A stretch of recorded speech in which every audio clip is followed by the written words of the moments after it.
I'm Nate Phelps from Press-Gazette Media. We're reporting from the EAA grounds today at AirVenture 2013.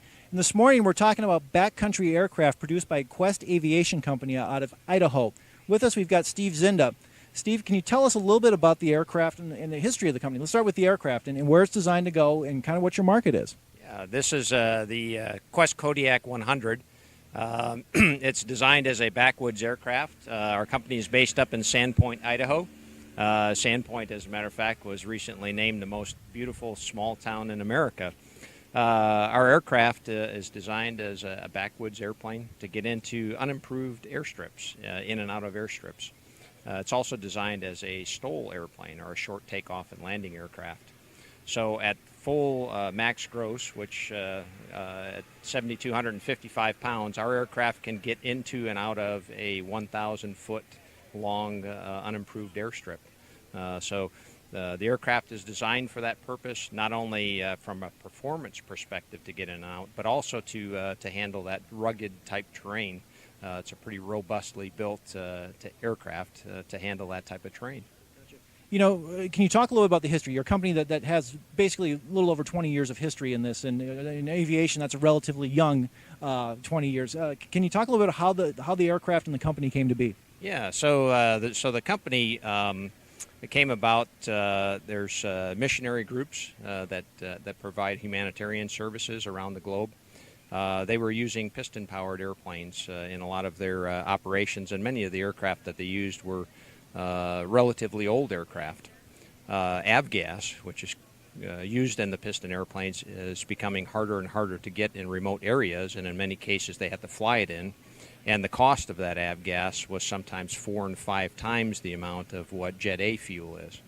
So there was a need for an aircraft that had turbine power and could also haul maybe a little bit more cargo than some of the piston airplanes. So a group of missionary pilots, mechanics, and some engineers got together and came up with a base design of the Kodiak that could replace some of those airplanes to get into some of the remote regions that they fly into and out of.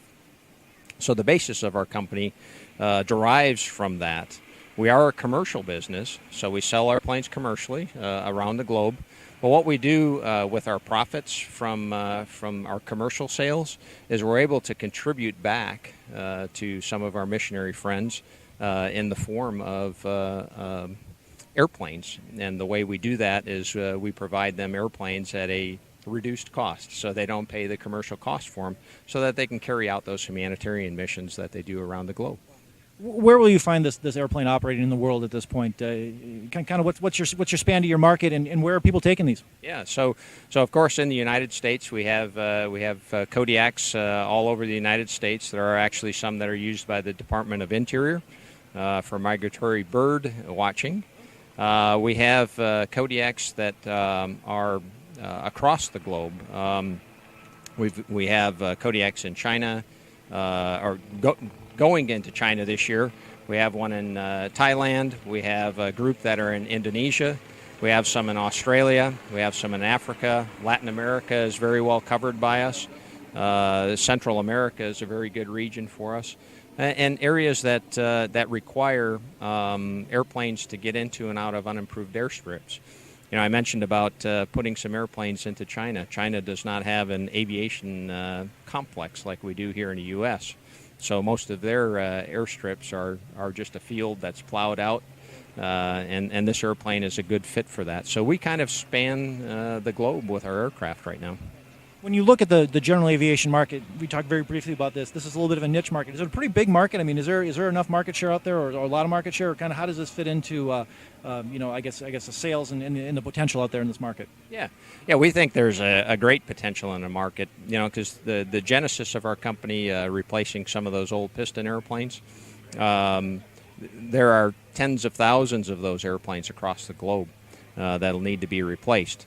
And then also looking at our airplane as a low-cost alternative. There are some turboprop airplanes out there that maybe cannot perform as efficiently as we can.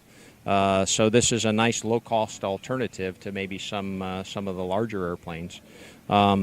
We see the market as continuing to grow and especially getting into some of the airborne surveillance market, which we do already have a Kodiak that is outfitted with some airborne surveillance equipment, and getting it into to law enforcement agencies and to government agencies to kind of span the globe with that. There's a great need for that as well.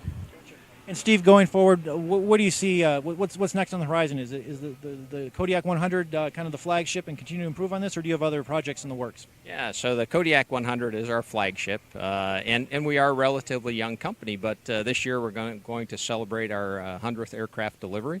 We're going to do that in September, which is a nice milestone for us. One thing that when we're asked that question that we always say is for us to be a successful company, and how we view it is we don't want to be a one-product company.